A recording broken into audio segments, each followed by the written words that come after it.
ಕಾಂಗ್ರೆಸ್ನ ಅನೇಕ ಶಾಸಕರಾದವರಿಗೆ ಅದರಲ್ಲೂ ಹಿರಿಯ ರಾಜಕಾರಣಿಗಳಿಗೆ ಸಚಿವರಾಗಬೇಕು ಅನ್ನೋ ಆಸೆ. ಸೊ ರಾಜ್ಯದಲ್ಲಿ ರಾಜಣ್ಣ ಹೇಳಿದ ಕ್ರಾಂತಿಯ ದಿನ ಯಾವಾಗ ಬರುತ್ತೆ ಅವತ್ತಿನ ದಿನ ರೀಶಫಲ್ ಆಗುತ್ತೆ, ನಮಗೂ ಒಂದು ಅವಕಾಶ ಸಿಗುತ್ತೆ ಅಂತ ಹೇಳಿ ಒಂದಷ್ಟು ಕಾಂಗ್ರೆಸ್ನ ಹಿರಿಯ ಜೀವಗಳು ಕಾಯ್ತಾ ಇದೆ. ಹಾಗಾದ್ರೆ ರಾಜ್ಯದಲ್ಲಿ ನವೆಂಬರ್ ಕ್ರಾಂತಿ ಆಗೋದು ನಿಸ್ಸಂದೇಹನ? ನವೆಂಬರ್ನಲ್ಲಿ ಸಿಎಂ ಸಿದ್ದು ಸಂಪುಟಕ್ಕೆ ಮೇಜರ್ ಆಪರೇಷನ್ ಆಗುತ್ತಾ? ಸಿಎಂ ಸಿದ್ದು ಸಂಪುಟಕ್ಕೆ ಯಾರು ಒಳ ಪ್ರವೇಶ ಮಾಡ್ತಾರೆ ಮತ್ತು ಯಾರು ಎಕ್ಸಿಟ್ ಆಗ್ತಾರೆ? ರಾಜ್ಯದಲ್ಲಿ ನವೆಂಬರ್ ಕ್ರಾಂತಿ ಸೃಷ್ಟಿಯಾಗೋದು ಖಂಡಿತಾನಾ? ನವೆಂಬರ್ನಲ್ಲಿ ಸಿಎಂ ಸಿದ್ದು ಸಂಪುಟಕ್ಕೆ ಬೈಪಾಸ್ ಸರ್ಜರಿ ಆಗುತ್ತಾ? ಸಿಎಂ ಸಿದ್ದರಾಮಯ್ಯರ ಕ್ಯಾಬಿನೆಟ್ನಲ್ಲಿ ಈಗಿರೋರನ್ನ ಯಾರನ್ನ ಕಳುಹಿಸಲಾಗುತ್ತೆ ಮತ್ತು ಯಾರನ್ನ ಒಳಗೆ ಕರೆದುಕೊಂಡು ಅವರಿಗೆ ಸ್ಥಾನ ಕೊಡಲಾಗುತ್ತೆ? ಇದು ನಿಮ್ಮ ಫ್ರೀಡಮ್ ಟಿವಿಯ ಮೆಗಾ ಪೊಲಿಟಿಕಲ್ ಎಕ್ಸ್ಕ್ಲೂಸಿವ್ ಸುದ್ದಿ. ಯಾರು ಔಟ್ ಆಗ್ತಾರೆ ಮತ್ತು ಯಾರು ಚೆಕ್ ಇನ್ ಆಗ್ತಾರೆ? ನವೆಂಬರ್ನಲ್ಲಿ ಕ್ರಾಂತಿ ಸೃಷ್ಟಿಯಾಗೋದು ನಿಜಕ್ಕೂ ನಿಜಾನ? ನವೆಂಬರ್ನಲ್ಲಿ ಸಿಎಂ ಸಿದ್ದರಾಮಯ್ಯರ ಸಂಪುಟಕ್ಕೆ ಮೇಜರ್ ಆಪರೇಷನ್ ಆಗುತ್ತಾ? ಈಗಿರುವ ಸಚಿವರುಗಳ ಪೈಕಿ ನಿರೀಕ್ಷಿತ ಮಟ್ಟಕ್ಕೆ ಕೆಲಸ ಮಾಡದಲ್ಲೇ ಇರುವಂತಹ ಮಿನಿಸ್ಟರ್ಗಳು ಯಾರ್ಯಾರಿದ್ದಾರೋ ಅವರನ್ನ ಅಂಡರ್ಲೈನ್ ಮಾಡಿ ಅವರನ್ನ ಹೊರಗೆ ಕಳುಹಿಸುವ ಪ್ರಯತ್ನದಲ್ಲಿ ಅರ್ಹರನ್ನ ಒಳತರುವ ಪ್ರಯತ್ನಗಳಾಗ್ತಾವ? ನಿಮಗೆ ಗೊತ್ತಿರುವಂತೆ ಈಗಾಗಲೇ ರಾಜ್ಯ ಮಟ್ಟದ ನಾಯಕರುಗಳು ಒಂದು ಪಟ್ಟಿಯನ್ನು ಹೈಕಮಾಂಡ್ ನಾಯಕರಿಗೆ ಸಲ್ಲಿಸಿರುತ್ತಾರೆ. ಅದರಲ್ಲೂ ಹೈಕಮಾಂಡ್ ನಾಯಕರಿಗೆ ತಲೆನೋವಾಗೋದು ಏನು ಅಂತ ಕೇಳಿದ್ರೆ, ರಾಜ್ಯ ಮಟ್ಟದ ಘಟಾನುಘಟಿ ನಾಯಕರುಗಳ ಬಣಗಳಿರ್ತವೆ. ಉದಾಹರಣೆಗೆ ಸಿದ್ದರಾಮಯ್ಯರ ಪರಮಾಪ್ತರ ಪೈಕಿ ಯಾರಿಗೆ ಮಣೆ ಹಾಕಬೇಕು ಅನ್ನೋದನ್ನ ಸಿದ್ದರಾಮಯ್ಯನವರು ತನ್ನ ಕಲ್ಪನೆಯಲ್ಲಿ ಇಟ್ಕೊಂಡಿರ್ತಾರೆ ಒಂದಷ್ಟು ಹೆಸರುಗಳನ್ನ. ಡಿ.ಕೆ. ಶಿವಕುಮಾರ್ ಅವರು ಹೊರತಲ್ಲ, ಅವರೊಂದಷ್ಟು ಹೆಸರುಗಳನ್ನ ಪಟ್ಟಿ ಮಾಡ್ಕೊಂಡು ಇಟ್ಟಿರ್ತಾರೆ.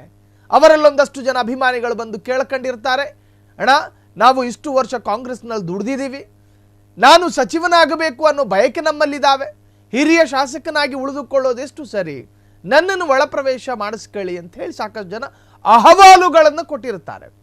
ಡಿ.ಕೆ. ಶಿವಕುಮಾರ್ ಕೂಡ ತಮ್ಮ ಪರಮಾಪ್ತರ ಪಟ್ಟಿಯನ್ನು ಹೈಕಮಾಂಡ್ಗೆ ಸಲ್ಲಿಸಿರ್ತಾರೆ.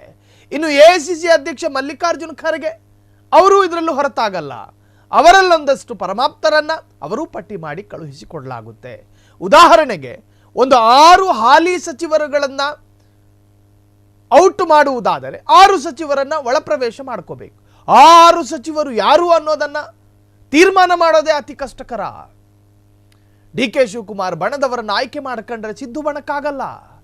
ಎಸ್, ಹಾಗಾದ್ರೆ ನವೆಂಬರ್ 20ಕ್ಕೆ ಸಿದ್ದರಾಮಯ್ಯ ಸರ್ಕಾರಕ್ಕೆ ಭರ್ತಿ 30 ತಿಂಗಳು, ಅರ್ಥಾತ್ 2.5 ವರ್ಷ ಭರ್ತಿ ಆಗುತ್ತೆ. ಈ ಸಂದರ್ಭದಲ್ಲೇ ನಡೆಯಲಿದೆ ಸರ್ಕಾರದಲ್ಲಿ ಮೇಜರ್ ಬದಲಾವಣೆ. ಸಂಪುಟದ 18 ಸಚಿವರ ಬದಲಾವಣೆ, ಅದರಲ್ಲಿ ಸಂದೇಹವೇ ಬೇಡ, ಫಿಕ್ಸು. ಹೊಸ ಮುಖಗಳಿಗೆ ಸಂಪುಟದಲ್ಲಿ ಸಿಗಲಿದೆ ಆದ್ಯತೆ. ರಾಜ್ಯ ಸಚಿವ ಸಂಪುಟದಲ್ಲಿ ಯಾರಿಗೆಲ್ಲ ಕೋಕ್ ಸಿಗುತ್ತೆ? ಯಾರಿಗೆ ಸಿಗುತ್ತೆ? ಸಚಿವ ಸಂಪುಟಕ್ಕೆ ಯಾರೆಲ್ಲ ಹೊಸದಾಗಿ ಬರ್ತಾರೆ? ಸರ್ವೇ ಸಾಮಾನ್ಯ ಜನರು ಕೂಡ ಲೆಕ್ಕ ಹಾಕಿಕೊಳ್ಳಬಹುದಾದಂಥ ವಿದ್ಯಮಾನಗಳಿವು. ನಿಮ್ಮ ಕಣ್ಣಿಗೆ ಕಾಣುವ ಯಾವ ಮಿನಿಸ್ಟರ್ಗಳು ಎಷ್ಟು ಪ್ರಮಾಣದ ರಾಜ್ಯದಲ್ಲಿ ಕೆಲಸ ಮಾಡಿದ್ದಾರೆ ಅನ್ನೋದು ಎಲ್ಲ ವರ್ಗದ ಸರ್ವೇ ಸಾಧಾರಣ ವ್ಯಕ್ತಿಗಳಿಗೂ ಕೂಡ ಗೊತ್ತಾಗೋ ತರಹ ಇತ್ತು ಈ ಬಾರಿಯ ಆಡಳಿತಾರೂಢ ಪಕ್ಷದ ಕ್ಯಾಬಿನೆಟ್ನ ಮಿನಿಸ್ಟರ್ಗಳ ಕಾರ್ಯವೈಖರಿಗಳು. 18 ಸಚಿವರ ನೋಡಿ, ಈ 18 ಸಚಿವರೇನಾದರೂ ಔಟ್ ಆದರೆ ಜಾತಿ ಲೆಕ್ಕಾಚಾರದಲ್ಲಿ ಆ ಸಚಿವರುಗಳನ್ನ ಪರ್ಯಾಯ ನಾಯಕರನ್ನ ಆಯ್ಕೆ ಮಾಡೋದು ಅತಿ ದೊಡ್ಡ ತಲೆನೋವಿನ ಕೆಲಸ. ಅದು ಬಹಳಷ್ಟು ಈಸಿ ಅನ್ನಿಸ್ಬಹುದು. 18 ಜನರನ್ನ ಹೊರಗೆ ಹಾಕೋದು, 18 ಜನರನ್ನ ಒಳ ಕರ್ಕೊಳ್ಳೋದು ಅನ್ನೋದು ಒಂದು ಸರಳವಾದ ಮಾತಾಗಿರ್ಬೋದು ವಾಕ್ಯಗಳಲ್ಲಿ, ಆದರೆ ಅದು ಪ್ರಾಯೋಗಿಕ ಕಷ್ಟ, ಅತಿ ಕಷ್ಟ. ಅದು ಸಿದ್ದರಾಮಯ್ಯರ ಹಿಂಬಾಲಕರನ್ನ ತೃಪ್ತಿಪಡಿಸೋದಕ್ಕೆ ಸಿದ್ದರಾಮಯ್ಯರು ಪ್ರಯತ್ನ ಪಡ್ತಿರ್ತಾರೆ.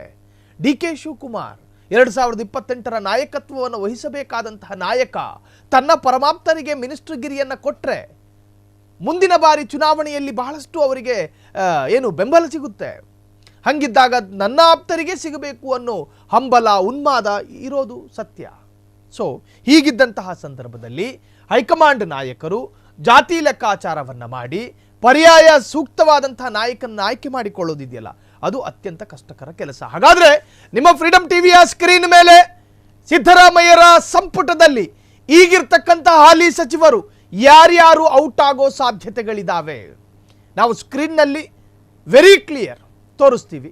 ಯಾರೆಲ್ಲ ಸಿದ್ದರಾಮಯ್ಯರ ಸಂಪುಟದಿಂದ ಔಟ್ ಆಗೋ ಸಂಭಾವ್ಯ ನಾಯಕರು ಯಾರು? ಹಾಗಾದರೆ ಸಿದ್ದರಾಮಯ್ಯರ ಸಂಪುಟದಲ್ಲಿ ಈಗಿರ್ತಕ್ಕಂತಹ ಅನೇಕ ಹಾಲಿ ಮಿನಿಸ್ಟ್ರುಗಳು ಅವರೆಲ್ಲ ಅದೇ ಸ್ಥಾನದಲ್ಲಿ ಮುಂದುವರಿತಾರೆ ಅನ್ನೋದು ಕೂಡ ಹೇಳೋದಕ್ಕೆ ಸಾಧ್ಯ ಇಲ್ಲ ನಮಗೆ. ಮೇಜರ್ ಸರ್ಜರಿ ಆದಾಗ ಆ ನಾಯಕರು ಔಟ್ ಆಗೋ ಸಾಧ್ಯತೆಗಳಿದ್ದಾವೆ. ಅಂತಹ ಸಂಭಾವ್ಯ ನಾಯಕರ ಪಟ್ಟಿಯನ್ನು ನಾವು ತೋರಿಸುವಂತಹ ಪ್ರಯತ್ನ ಮಾಡ್ತೀವಿ. ಕ್ಷಣ ಕ್ಷಣದ ಸುದ್ದಿಗಳಿಗಾಗಿ ಫ್ರೀಡಂ ಟಿವಿ ಸಬ್ಸ್ಕ್ರೈಬ್ ಮಾಡಿ, ಲೈಕ್ ಮಾಡಿ ಹಾಗೂ ಫಾಲೋ ಮಾಡಿ. ಹೊಸ ಸುದ್ದಿಗಳ ನೋಟಿಫಿಕೇಶನ್ಗಾಗಿ ಬೆಲ್ ಐಕಾನ್ ಮೇಲೆ ಕ್ಲಿಕ್ ಮಾಡಿ.